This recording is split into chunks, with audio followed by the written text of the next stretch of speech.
Shalom saudara, salam jumpa kembali. Tidak terasa kita sudah berada di bulan Februari. Dalam devotion bulan Januari lalu, saya membahas tentang hati. Setelah kita melakukan check up hati dan memastikan hati kita bersih, dalam devotion bulan ini saya akan membahas hal selanjutnya yang perlu kita lakukan agar sepanjang hidup kita penuh dengan berkat-berkat terbaik dari Tuhan.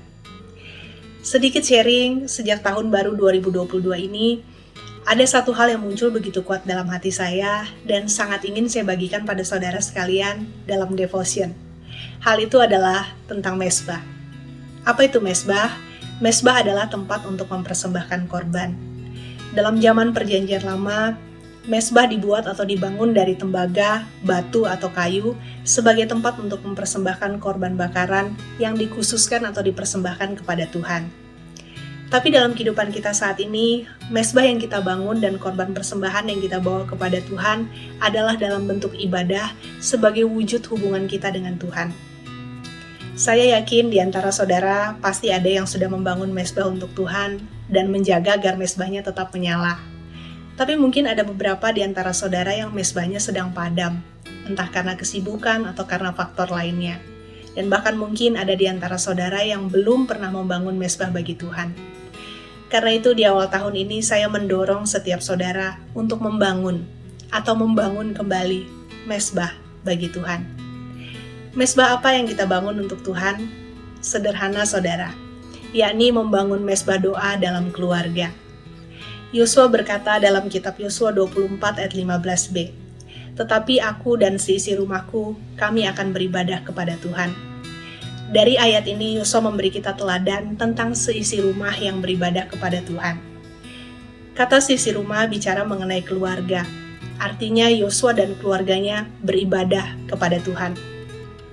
Saudara, dengan kita membangun mezbah doa dalam keluarga kita, itu adalah salah satu bentuk ibadah dari seisi rumah kita kepada Tuhan.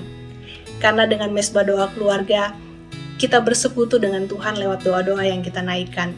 Kita membuat hadirat Tuhan hadir di tengah keluarga kita, dan kita dapat memberikan korban persembahan kepada Tuhan.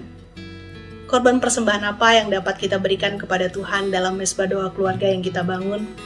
Yang pertama adalah korban syukur.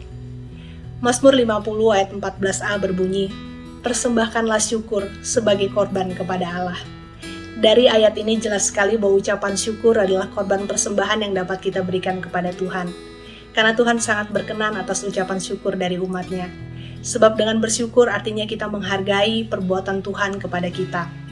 Dan yang kedua adalah korban, pujian, dan penyembahan. 1 Tawarik 16 ayat 29a berbunyi, "Berilah kepada Tuhan kemuliaan namanya." Ayat ini mengingatkan kita untuk memberi kemuliaan kepada Tuhan. Dan cara kita untuk mempermuliakan nama Tuhan adalah dengan memberi pujian dan penyembahan kita kepadanya. Alkitab juga berkata bahwa Tuhan adalah Allah yang bertahta di atas pujian umatnya. Artinya ketika kita memberikan korban pujian dan korban penyembahan kepada Tuhan, hal itu menyenangkan hati Tuhan. Saudara, percayalah bahwa Tuhan akan memberikan perbedaan pada orang yang beribadah kepadanya. Dan Tuhan akan memberkati setiap keluarga yang datang dengan bersatu hati dalam mezbah doa kepadanya. Saya dapat membagikan hal ini karena saya sudah mengalaminya. Saya merasakan bagaimana Tuhan begitu berkenan atas mezbah doa yang keluarga saya bangun setiap hari. Dan Tuhan memberkati keluarga kami dengan begitu banyak hal-hal baik.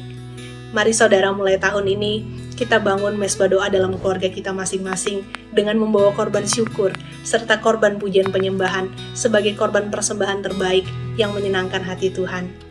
Dan saya berdoa kita semua selalu membangun mezbah doa dalam keluarga kita yang tidak pernah padam, sehingga roh kita selalu menyala-nyala di dalam Tuhan. Amin. Sampai jumpa.